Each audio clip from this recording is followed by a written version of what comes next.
Welcome to the Ogles channel. Thanks for watching today. And of course, the year 2022 is coming to a close, so it's time to take a look back on what my favorite games that were released in 2022. Now, obviously, I didn't play all the games in 2022, and I didn't even play all the heavy hitter games. I mean, like, I never got around to playing God of War Ragnarok. I never played that one. I never played Callisto Protocol. There were a lot of games that came out that I wanted to play that I haven't had a chance to play yet. So this list is just simply the top 5 games that I played that were released in 2022. Now, obviously, I play a lot of retro games as well. If you'd like to see my top 5 retro games that I played this year, click the link up above for my top 5 list of that. But let's go and get into the top 5 games that I played that were released this year.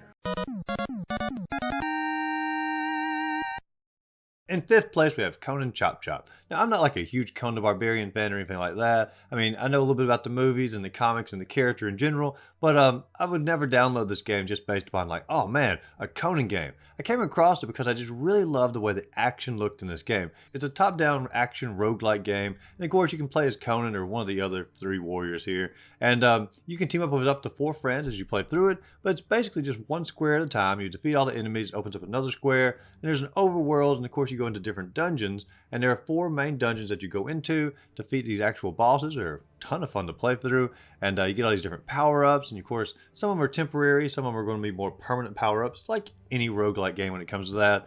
But the game is just a ton of fun. The action is very solid, the pacing is very solid, the sense of humor throughout the game, just a really enjoyable sense of humor, and it's just enough every single time to give you just enough abilities to want to jump back into the game and play again. I put like 40 hours into this game. I actually really enjoyed the game. Me and my buddy, we played through it on the online part, and we just had a blast with it. And if you've never played Conan Chop Chop, I mean, it's usually like 15 bucks on the eShop, maybe 20. It's very affordable considering how many hours you're going to get out of it. And it's one of the best indie games that I played this year, and one of the best indie games on the Switch for sure. In 4th place is another indie game that came out this year, but it's a much bigger budget and much bigger studio to put this game out. It's going to be Stray on the PlayStation. Now, this actually came out for free on the PlayStation Premium, whether you had a PS4 or PS5, and it is a fantastic game. I mean, it's not just a great cat game. I mean, it is like probably one of the best cat games I've ever played, but even if you're not like a huge cat fan, it's just a good, solid, futuristic sort of puzzle game to work through, and it's got a good story as you go. But if you are a cat fan, this is the ultimate game for you, because there's no other game out there that nailed down what it was like to be a cat as well as this game did.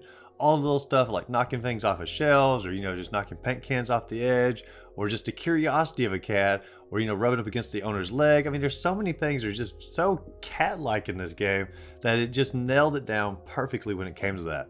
But like I said, it's not all about just perfecting how to be a cat in the game. The action, or the adventure rather, in the game is just a puzzle solving. It's just a ton of fun. I mean, it's not a very long game, and so you can probably have it beat in just a few settings, but it's a really, really fun game.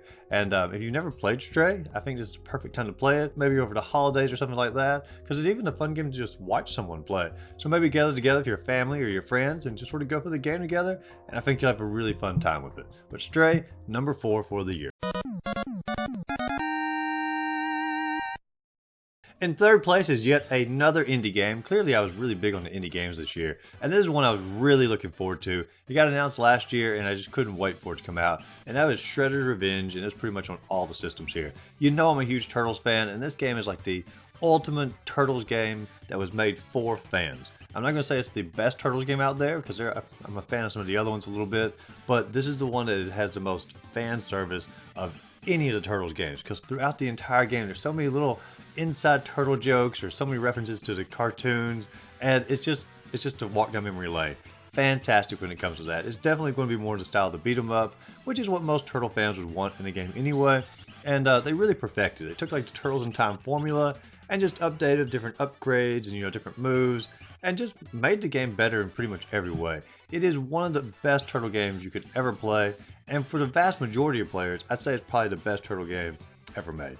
But obviously, you got a wide variety of characters you can go through. You can do Casey Jones, you can do April, you can do Splinter, and obviously the bosses are so much more variety than they ever were in the older games. It's just amazing. I really hope to do a DLC at some point or another, but even if they don't, it's still got a lot of replayability because there's so many achievements you can get throughout the game, so many different game modes, and they continue to patch the game as well. And so if you haven't given Shredder's Revenge a chance and you're a Turtles fan, man, this is the perfect time to do it as well. And that's why it's in 3rd place for my 2022 Games of the Year.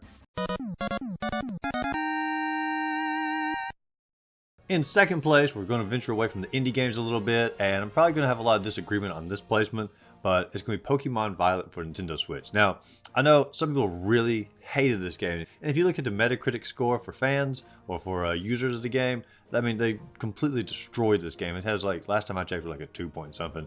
It may be above or below that now, but it was 2.7 for a long while, and it's because of so many glitches in the game.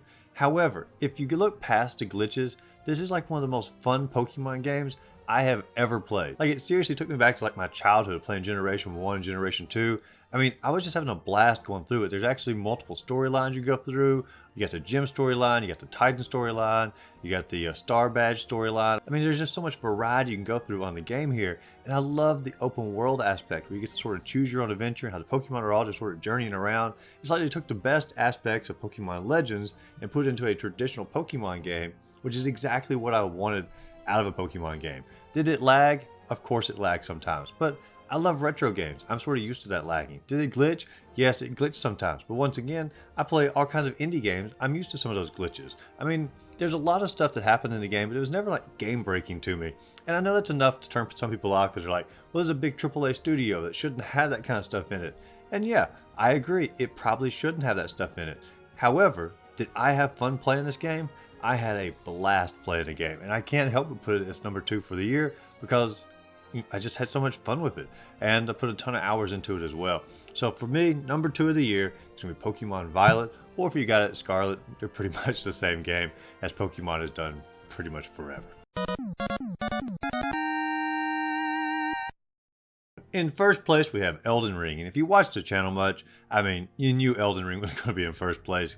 I love Soulsborne game, and I was so looking forward to Elden Ring, and took that Souls formula and made a true open world game with it, and it is so rich in the environment, so rich in the combat, so rich in the options, so rich in the enemies you get to go through, and the boss battles. I mean, there is so much to love about this game, and just sense of wonder and adventure is just sort of exploring the landscape, never knowing what you're going to find as far as like bosses, and the lore of the game. I've still not dove through all the lore of it, but I love all the lore that I've come across so far, and I can't wait for them to actually put out more like single player DLC for the game as well. But Elden Ring was everything that I wanted in a Souls game, and just pretty much pushed to the max. I did an entire video series on the channel of all the boss battles throughout the entire game and how to cheese them, and I just thoroughly enjoyed every single aspect of the game. And I love the graphics of the game as well. I mean, it looked beautiful. It reminds me of like a fall game, which was sort of odd to me because it came out, you know, in early spring or late winter, and everything about it makes me think of the fall season or autumn.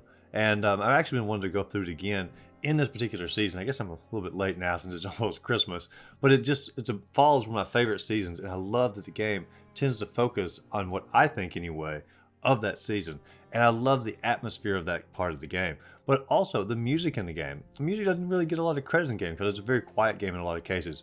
But when the music does kick up in the game, it's some of the best Soulsborne music that there is, and I love that aspect of it. To me, Elden Ring, there was no way it wasn't going to be first place. As soon as I played it, I was hooked on it, and dropped pretty much every other game I was playing for a solid couple months after it came out because I just couldn't get enough of it. But to me, there was no other option. Elden Ring is the #1 game of the year. But what do you all think? Which game would you put as the #1 game of the year for this year? And do you agree with my choices? Which ones would you kick out? Probably the Pokemon game if I was guessing. But let me know in the comments down below. If you enjoyed the video, be sure to like and subscribe to the channel. Check out my other videos listed up above. And as always, go out there, find a great game to play. Just simply have a great rest of the day.